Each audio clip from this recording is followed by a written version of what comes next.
Voy a hablar un rato sobre el escándalo de los Petro, aunque no sé si darle ese nombre porque en realidad no creo que haya escandalizado a nadie, creo que es un falso escándalo.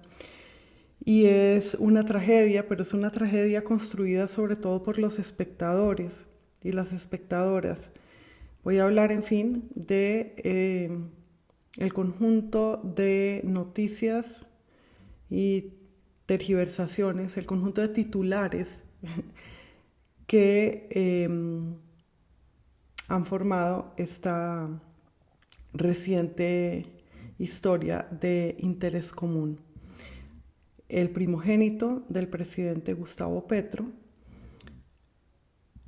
captó dineros mal habidos, o no sé cómo se diga actualmente, para su propio beneficio y también aparentemente algunos para la campaña presidencial de su padre.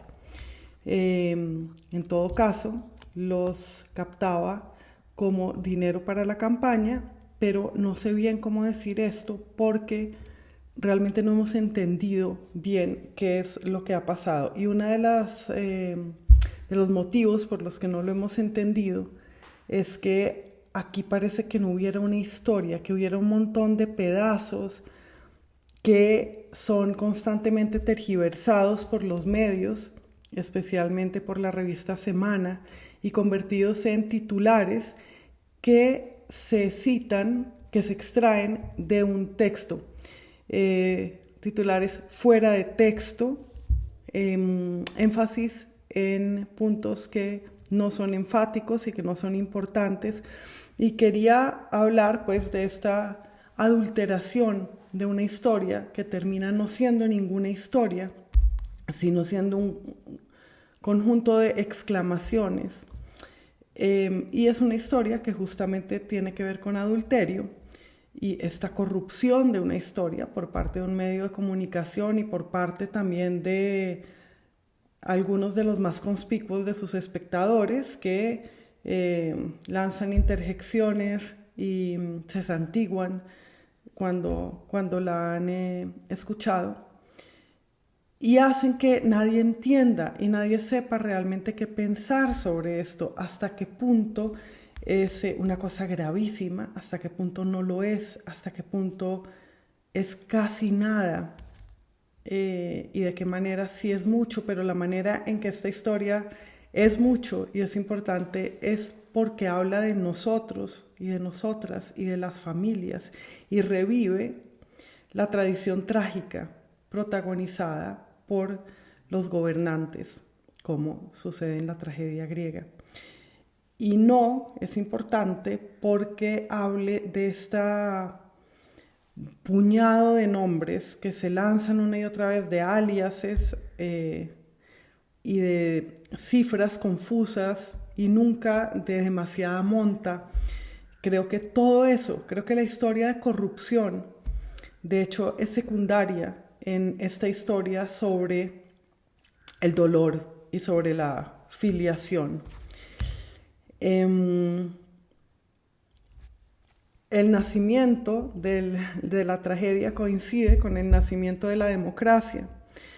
La democracia y el teatro son dependientes entre ellos y nacen en Atenas y son relativos uno al otro, mientras que los ciudadanos empezaban a deliberar en un cuerpo colectivo, que era la eclesia, también iban colectivamente a mirarse en el espejo del teatro y aprender sobre lo que tenían en común, sobre lo que constituía al ser humano. Se educaban entonces como ciudadanos y a la vez como espectadores. La formación de una ciudadanía, que es esta expresión en la que ha insistido el presidente Petro y en la que insistía el candidato Petro en la ciudadanía, coincide pues con la formación de un público de teatro, de un público que se hace consciente de la noción de tragedia, que es la noción del fin de la vida y del destino, de lo que pasa en la vida y de lo que pasa por ser uno quien es, y de lo que pasa si uno se da cuenta de quién es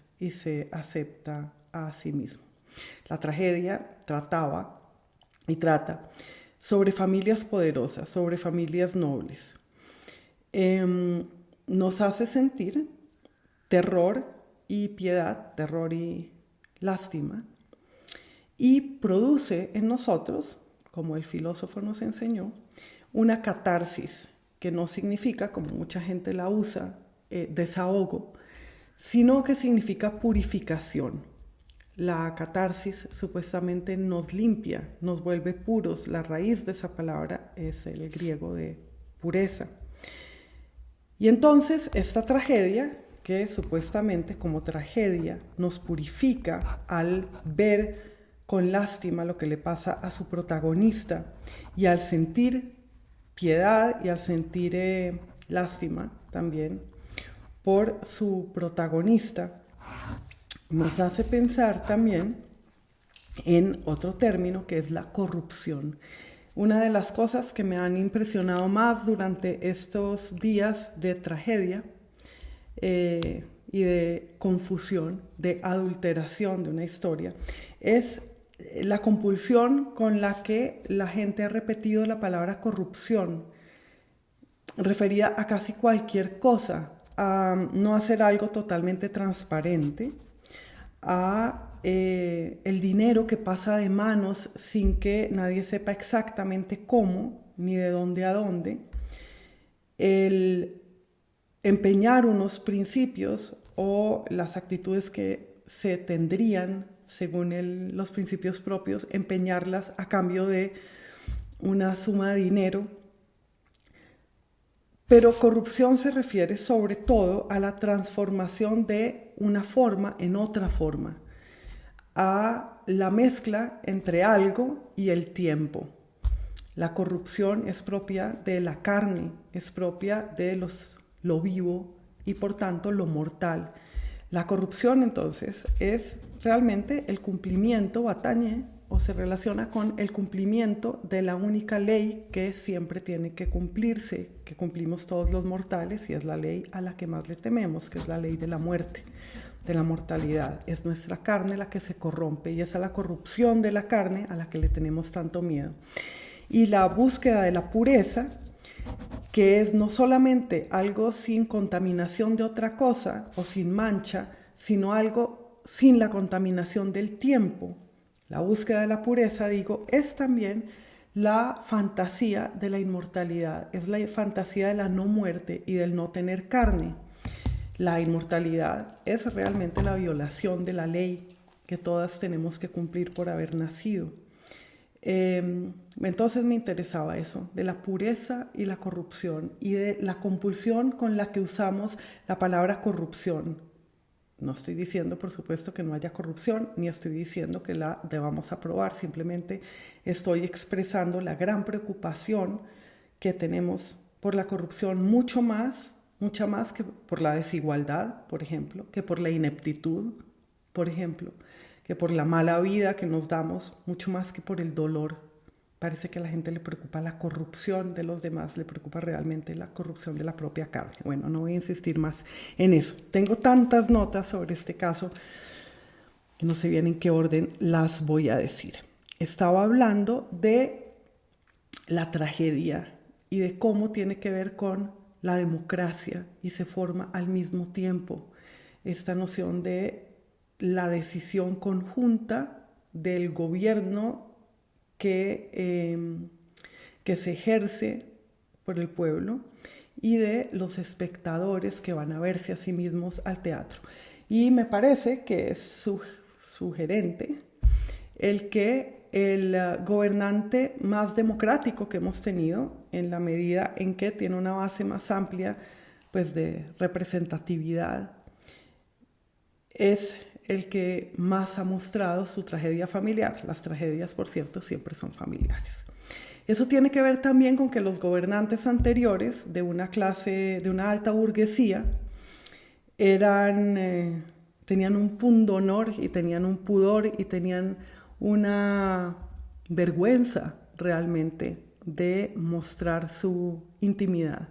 No estoy diciendo que el presidente Petro tenga menos vergüenza, sino que esta democratización del gobierno pues ha traído también una democratización aparentemente de la vida privada, de la vida familiar del gobernante, lo cual tiene todo el sentido. Y lo que se nos ha ofrecido es la tragedia.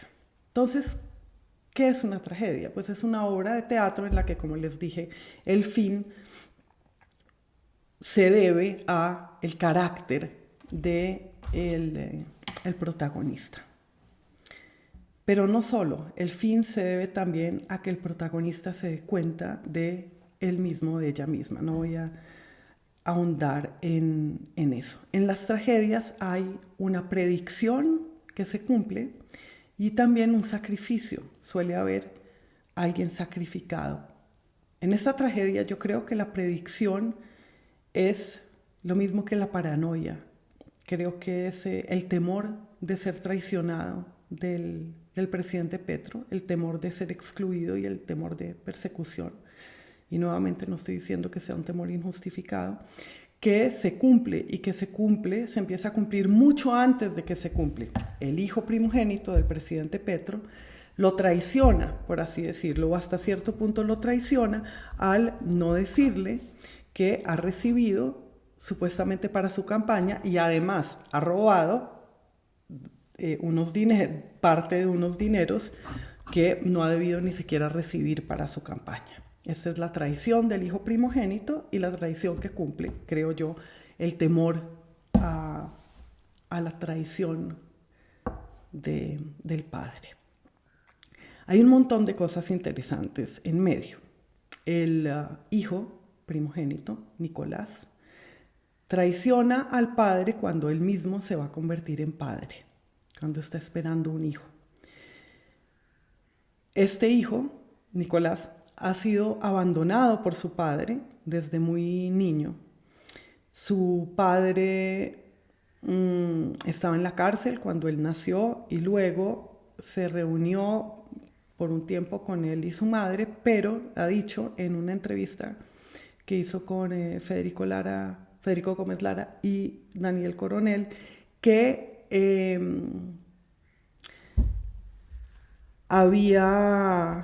lo había dejado nuevamente para salvarlo porque había sucedido que una familia de otros guerrilleros tenían un bebé y el bebé había terminado muerto, lo habían asesinado. Entonces el padre se presenta como abandonador, pero a la vez como salvador de un bebé que crece sin su padre y que, sin embargo, luego trata de mostrarle a su padre inconscientemente que es su hijo, porque es el único de los hijos de Gustavo Petro que vive en el país y además termina dedicándose a la política y siendo diputado por el Departamento del Atlántico. Este hijo primogénito que va en pos de su padre, que busca a su padre como Telémaco al ausente Ulises, haciendo el recorrido por el mar, preguntándose y preguntando dónde está y preguntando en realidad si él es el hijo de ese padre y si se le parece y se le parece por lo que está haciendo. Este hijo, pues, se dedica a la política y luego hace esta cosa secreta y esta cosa ilegal y traicionera contra el padre que lo abandona. El padre entonces explica en esa misma entrevista con Federico Gómez y con Coronel que no crió a ese hijo, lo cual es doblemente doloroso, pero además ya, como Daniel Coronel le recuerda, ha escrito en su biografía que cuando conoció al bebé en la cárcel, el bebé tenía una mirada muy triste. Es lo que dice de ese bebé y eso a mí me parece hasta cierto punto traicionero también. Entonces hay aquí una traición entre hijo y padre, entre padre y primogénito que se dedica a la política para ser como el padre, para mostrar que es el hijo del padre, para buscar al padre. Y el padre, al explicar el abandono del hijo, también dice cosas en esa entrevista como no tuvimos la oportunidad de estar juntos o que él ya había organizado otra vida sentimental. Y no digo esto por juzgar que haya hecho bien y mal, sino para construir este cuadro de abandono delante y de reiteración del abandono y de explicación inútil del abandono ante todo el país. Este hijo, que se llama Nicolás, este hijo mayor, además tiene luego una especie de doble al revés. Gustavo Petro se casará luego con una mujer que se llama Verónica Alcocer, que tiene un hijo. Y Gustavo Petro adoptará a ese hijo, y ese hijo en su perfil de Twitter anuncia el momento en el que se ratifica la adopción, pues, de este padre que fue su padre desde que tenía 1 año. Entonces, y este niño, hombre hoy, también se llama Nicolás. Entonces el mayor está además suplantado de alguna manera por uno menor, que es el adoptivo y a quien el padre sí acoge. Bueno, cuando Petro dice que no crió a su padre, está diciendo, por un lado, que es como todos los padres y como cualquier padre que no cría a sus hijos, porque son las mujeres las que criamos a los hijos. Y por otra parte, está diciendo que no ha sido padre de ese niño. De alguna manera está negando esa paternidad. El otro hijo, el otro Nicolás, se llama, de hecho, Alcocer Petro. Y me llama la atención que el Petro esté en segundo lugar, en el que suele estar el apellido de la madre. Entonces Petro es como verdadero padre de ese hijo adoptivo, es decir, verdadera madre, porque siempre el verdadero progenitor es una madre.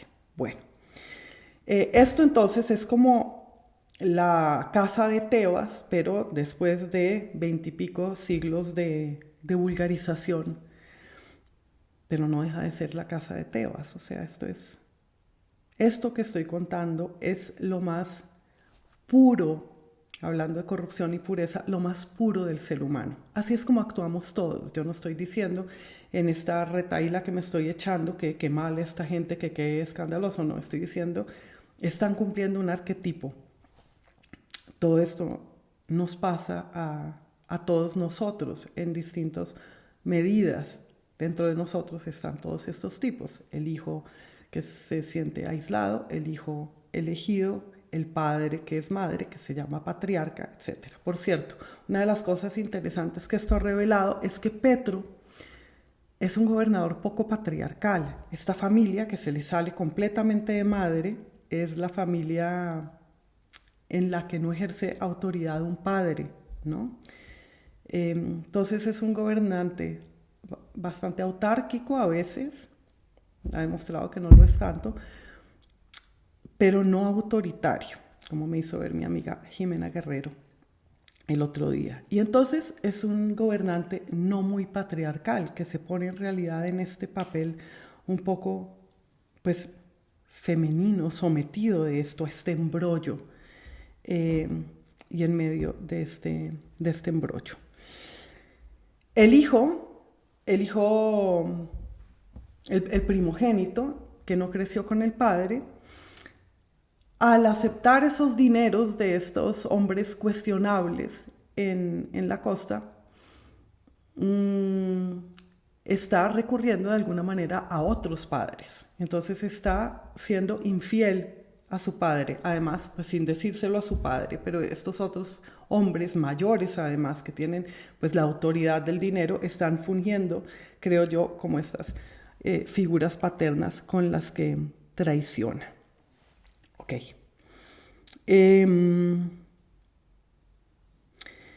Entonces, sigamos hablando de esa compulsión de decir la palabra corrupción que sentimos, ¿no?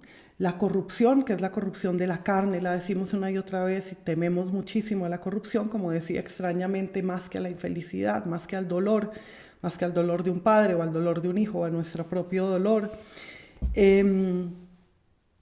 Y por el otro lado está la sangre que no es corrupta, la carne es corrupta, y la sangre con la que se lava la carne, la sangre de los asesinatos en general, no es corrupta, sino que limpia, porque es la sangre sacrificial. Y la sangre que pasa de un padre al hijo tampoco es tampoco forma parte de lo corruptible de nuestra materia viva, sino que parece formar parte precisamente de lo puro, de lo que garantiza pues la posteridad y la no muerte. Esa es la fantasía o el delirio de la inmortalidad que entraña el patriarcado, la sucesión entre padre e hijo y la idea de que un hijo continúa la vida del padre. Entonces, esos términos insisto en esto, pero es porque no sé si se entiende a cabalidad, estos términos de lo que se corrompe y se acaba y lo que es puro y continúa están detrás van más allá, más bien del el delito, la plata mala vida o la decisión de ser venal, de venderse, y atañen a la ilusión de ser inmortal. Y ser inmortal también es, de otro modo, poder ser inmoral y no estar sometido a las leyes del comportamiento. Pero bueno, ok. Estaba diciendo que en todo este escándalo es muy aburridora y poco comprensible la historia de hombres, de nombres de señores que trafican con dinero, que pagan dinero con dinero y que compran favores que a veces no se sabe realmente cuáles son. Todo esto que no se puede mencionar con claridad es fácilmente corruptible también porque termina siendo tergiversado en las noticias, que no son noticias nuevamente, sino titulares sin texto. Tal vez también los colombianos y las colombianas estamos tan ceñidos por la palabra corrupción porque no hemos sabido cómo lidiar con el hecho de que realmente todo el dinero que tenemos en nuestra mano en cualquier momento de nuestra vida procede en parte, en algún momento, en parte de su procedencia del narcotráfico. Ok.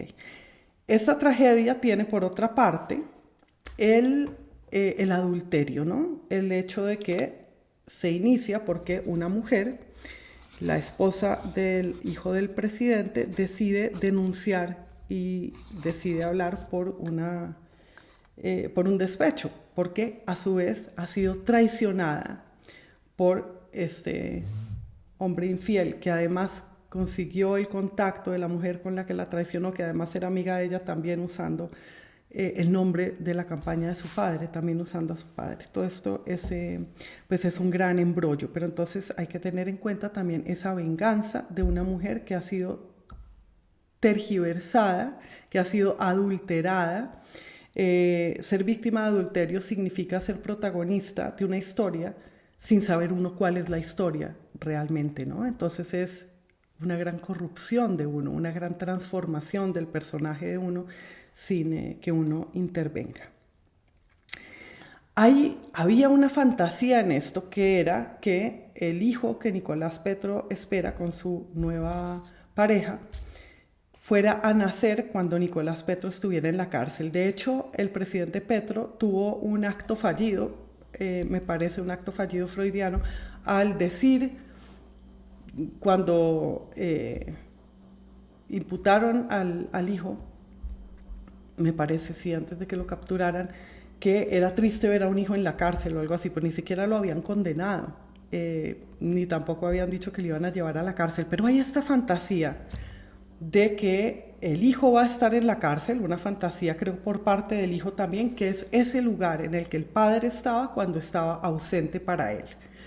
Y él, si esto seguía por un rumbo por el que probablemente no va a seguir, iba a estar también en la cárcel cuando el nacimiento de su propio hijo. O sea, esa cárcel real, pero en dos momentos distintos del tiempo, se convertía en un sitio virtual en el que se iban a encontrar padre e hijo, Gustavo y Nicolás. Se iban a encontrar en esa cárcel y me hace pensar en el vientre del pez o de la ballena en el que se encuentran Gepetto y Pinocho, como una madre que ninguno de los dos tiene. ¿Se acuerdan que Pinocho era el hijo sin madre? Entonces esta fantasía de que el padre es madre se cumple dentro de un vientre común, y ese vientre común es o el vientre de un pez del que es difícil escapar, o puede ser también esta cárcel que es el lugar en el que se encontrarían los que se desencontraron precisamente porque uno estaba en la cárcel.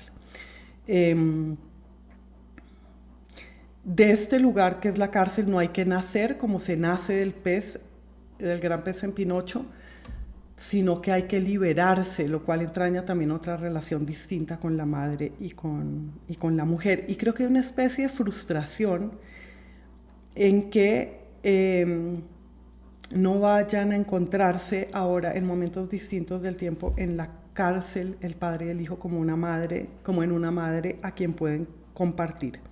Esta mención de la mujer me hace volver a la pregunta de, bueno, decía que en la tragedia hay una predicción y un sacrificio.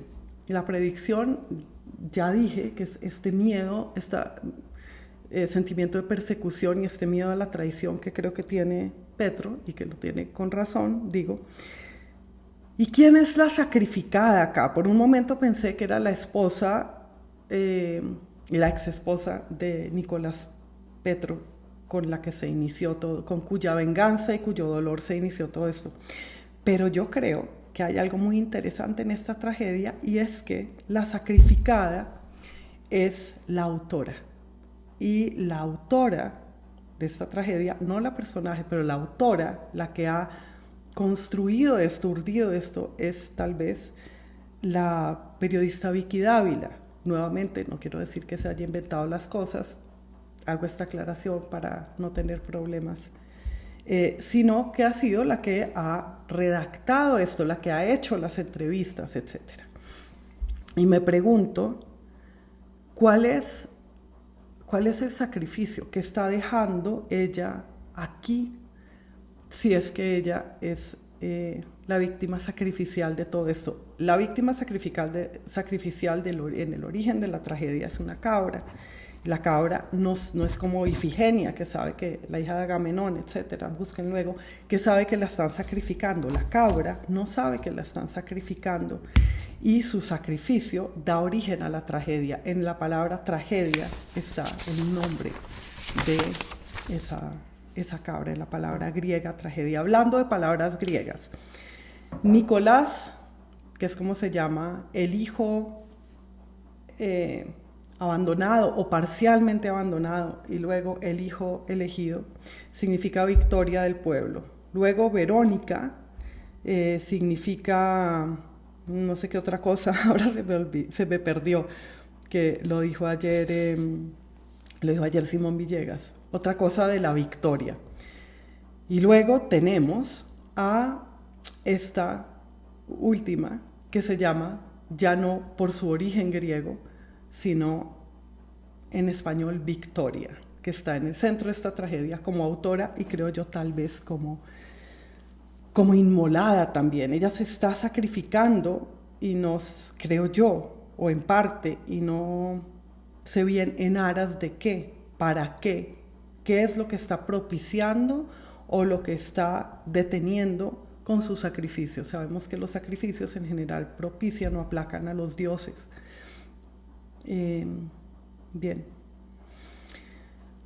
Uno, creo yo, solo puede estar con el héroe trágico, porque uno está viendo su sufrimiento y viendo su trayectoria en el teatro. Y yo creo que no hay otra salida para alguien que sepa ser espectador de esto que estar con el protagonista, con el presidente Petro. Y también con el otro protagonista, que ojo, no es antagonista, sino que es la otra parte del protagonista, que es Nicolás Petro. Creo que lo que esta tragedia nos pide es compasión, como toda tragedia, compasión y miedo, que temamos por quiénes somos y cómo somos y lo que hacemos, y que nos purifiquemos, pero es decir, que hagamos catarsis. ¿Qué queda de uno si uno se purifica? Esa es la pregunta, ¿no? ¿Cuál es el puro uno? Y esto puede ser más o menos circular y buscar uno su pureza en la compasión de la que es capaz. Bien. Hay otros elementos que no mencioné, por ejemplo, desde luego que esto no es solo tragedia, también hay mito, el hijo contra el padre contra el hijo contra el padre, de alguna manera destronándolo, pero destronándolo frustradamente. Hay épica, el hijo buscando al padre, la Odisea, y probando que es hijo del padre, pero también hay cuento de hadas, porque hay una madrastra en medio, y una madrastra que además es la madre del hijo adoptivo, pero que no ha sido genitora de varones que sucedan al rey, sino de princesas. Mientras todo esto pasaba, también pasaban los 15 años de la hija menor de Petro, entonces había algo acá de cuento de princesas, ¿no? Además, a esa fiesta fueron excluidos nuevamente el primogénito y su esposa porque ya estaban en medio de esta traición y de este escándalo. No quiero dejar nada por fuera porque de verdad que todo es súper interesante. ¿Qué más? Esperen. No, yo creo que ya es más o menos esto. Bueno, bien. Luego seguro termino de decir esto y... Ah, bueno. No, mentiras. No, eso no es necesario. Bueno, espero que todos nos liberemos algún día de esta trágica condición humana y también nos liberaremos algún día de la corrupción de nuestra propia carne. Que tengan unos buenos días, buenas noches, etcétera. Ya me voy a despedir. No más. Chao.